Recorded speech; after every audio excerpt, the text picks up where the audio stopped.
So let's look at another important battleground, and that is Nottinghamshire in these English local authorities. And our correspondent there is Hugh Casswell. Hugh, just tell us first of all, what is at stake in Nottinghamshire and what do you expect people to be looking out for in the next few hours? Well, Hugh, this is an authority that through its history has passed back and forth between Labour and Conservative several times, but in recent years in particular, Nottinghamshire has been a real bellwether area. Take 2017, for example, the last time there were county council elections here. The Conservatives came away from that as the biggest party, but short of an overall majority. They had to strike a deal with a smaller local party to form an administration. So for the Conservatives, this has just been about consolidating their position. We'll start this special programme with a report from Hugh Casswell, who's been gauging reaction.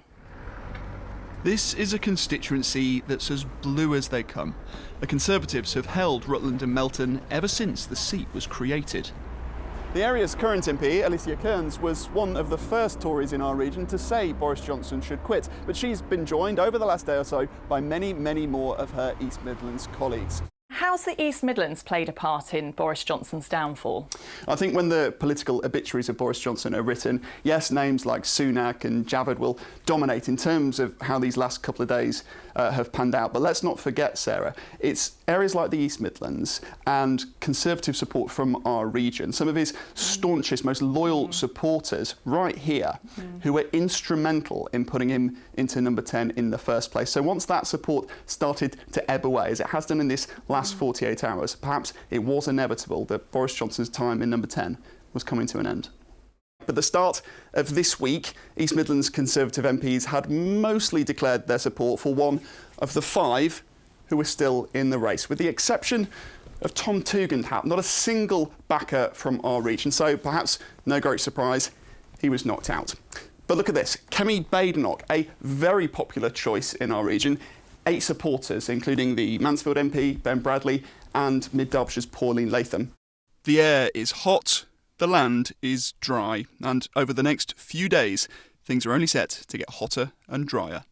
The problem isn't just the weather at the moment, though. Lower than average rainfall earlier in the year means reservoirs like Carsington Water are starting from a lower base. And you can see it for yourself. Where I am right now, this should be underwater. This to my right should be an island, and the water level should be up near this tree line. We are monitoring the situation quite closely. There's still plenty of water for people to use, but what we're asking people to do today is to be more responsible with their consumption. If conditions at the moment are enough for you to seek out the shade, spare a thought for Phil Carter. Come rain or shine, blizzard or heatwave, he spends his life by the fireside. The steel reaches sort of 700, 800, 900 degrees centigrade to work with. Fire building temperatures are up to 1,000 degrees, and the fire itself will get up to sort of 1,200 degrees centigrade, and I've got to stand right next to it. Pretty toasty then, to say the very least.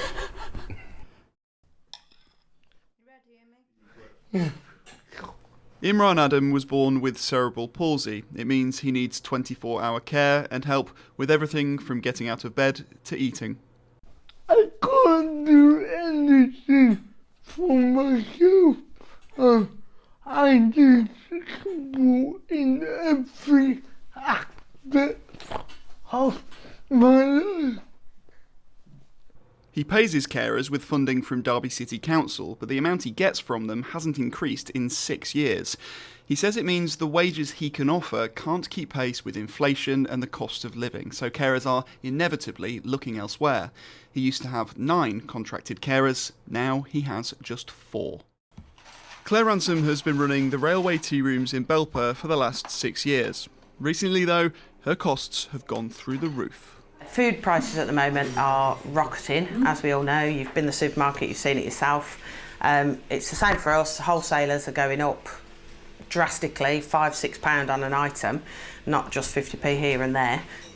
Her electricity bills, after recently switching suppliers, have gone up from £100 to more than £400 a month. We've got the tills, the cameras, the card machines, fridges, freezers, coffee machine, grinders, Fridges and freezers upstairs for stock, boilers, washing machines. More than people realise then. A lot more than people realise, I think, yeah. So how was your coffee, guys? It's now reached a point where Claire is having to consider if she can keep the tea rooms open. Some of the regulars say they'd be devastated. It would be a big loss, yeah. We'd have to try and find somewhere else, but you'd never find anywhere like this. Not in this area. Prices going up everywhere, but for the small businesses, it's devastating. It must be. So yeah, it's really a sad day if it does come to close. Claire's energy providers, British Gas, say they're now getting in touch to discuss her bill and check the opening reading from her old supplier was correct. Time is running out though, and not just for Claire. I've taken on 2 16-year-old Ukrainian lads. Both feel like they need to have a purpose in life, so I've taken them on. But with these rising energy costs, I'm probably going to have to let them go because I can't afford to pay them. The tea rooms themselves have been here for 18 years. Claire says if something doesn't change drastically, they won't be here much longer. I don't know what to do.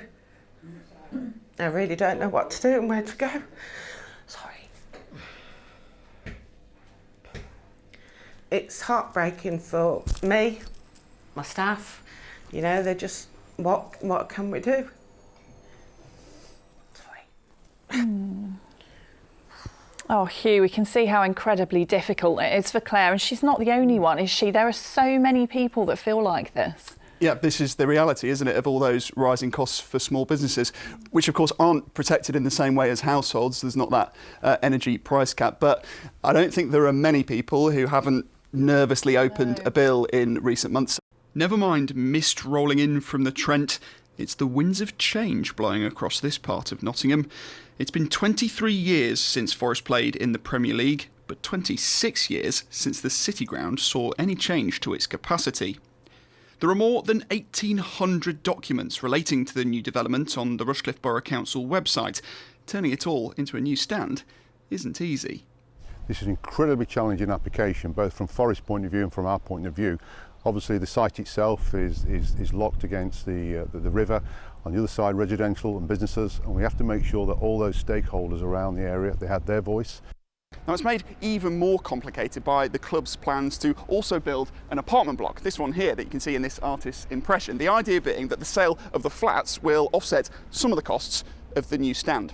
But that's meant a lot of wrangling with the local councils about how much the club should pay towards things like school places and doctors for the people that live in them, as any house developer would usually have to. And for all the support that this development does have, there have been concerns expressed by some people who already live nearby. I think it's fantastic the City Ground's going to be redeveloped. That's absolutely awesome. We want to see Forest stay up and do well. But what we want to do is to minimise the impact for the people who live in the area. We get a lot of fan parking already in Lady Bay and in other parts of West Bridgford, and we want to say no fan parking in West Bridgford and Lady Bay. Now there has been some confusion as well over just what the capacity will actually be. The club initially said it wanted 38,000 seats. That would likely involve also reshaping the Bridgford end. You see this corner where it sort of slopes down behind me. But the plans right now are just for the Peter Taylor stand, taking overall capacity to 35,000. And given the demand there's been for tickets recently, it's left many fans wondering, will it be enough? I have no doubt that we could be selling 40, 50,000 for the big games, but this will give us the ability to get to 35, 36,000. That would put us around the average for a Premier League stadium, and that gives us a real chance to get the commercial side of the club back to where it should be. The council's expectation is for demolition work to start at the end of the upcoming season, with the new stand ready for a summer 2024 opening. But all that is dependent on what happens to the nearby Britannia boathouse. A legal agreement says work on the stand can't start until the boathouse is replaced. Now you heard that right. Forest can't even touch the Peter Taylor stand until that boathouse has been completely rebuilt in another location. And there's a little sign there of just how complicated this has all been. But one estimate says this redevelopment will boost the local economy by more than £800 million over the next decade. Now, that will be reduced by about 20% if Forest were relegated back to the Championship. So a little added incentive maybe for Steve Cooper and the team to do well in the Premier League. As if they need it. Sarah. Hugh, I'm sure they don't, but fingers crossed they stay up.